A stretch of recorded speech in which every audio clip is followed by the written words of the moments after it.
بسم الله الرحمن الرحيم. هل أتى على الإنسان حين من الدهر لم يكن شيئا مذكورا إنا خلقنا الإنسان من نطفة أمشاج نبتليه فجعلناه سميعا بصيرا إنا هديناه السبيل إما شاكرا وإما كفورا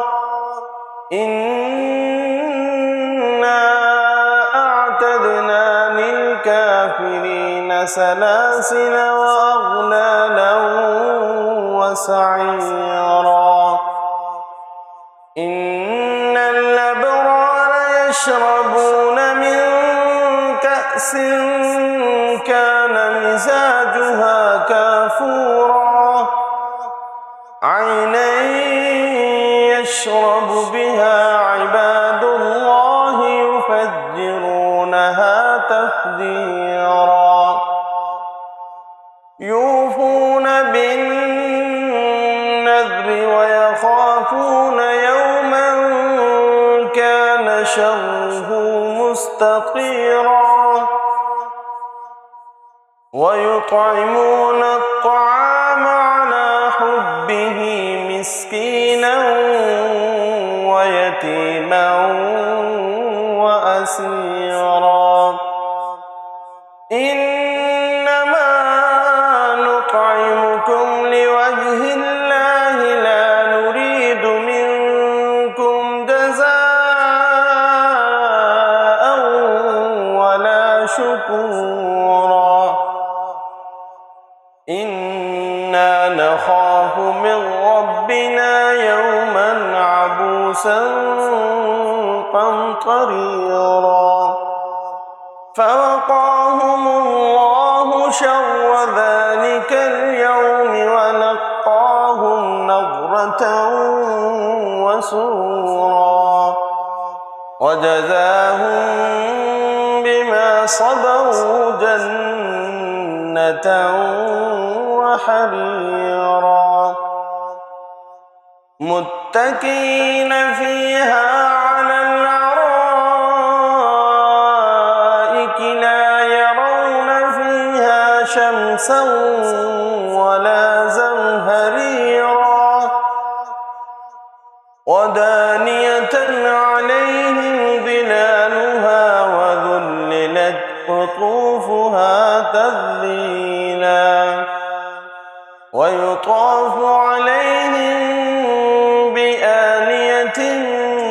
من فضة وأكواب كانت قوارير من فضة قدروها تقديرا ويسقون فيها كأسا كان مزاجها زنجبيلا عينا فيها تسمى سلسبيلا ويطوف عليهم ولدان مخلدون إذا رأيتهم حسبتهم لؤلؤا منثورا وإذا رأيت ثم رأيت نعيما وملكا كبيرا عاليهم ثياب سندس خضر واستبرق وحلوا أساور من فضة وسقاهم ربهم شرابا طهورا إن هذا كان لكم جزاء وكان سعيكم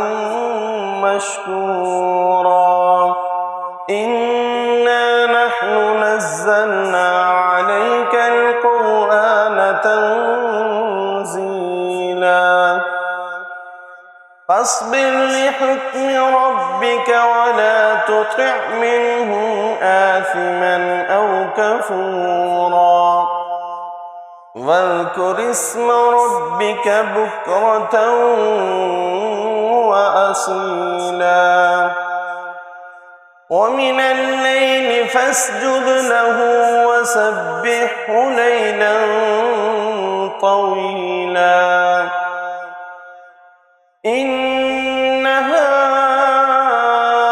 هؤلاء يحبون العاجلة ويذرون وراءهم يوما ثقيلا نحن خلقناهم وشددنا أسرهم وإذا شئنا بدلنا أمثالهم تبديلا إن هذه تذكرة فمن شاء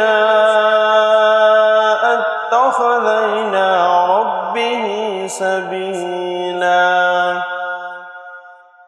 وما تشاءون إلا أن يشاء الله إن الله كان عليما حكيما يدخل من يشاء في رحمته والظالمين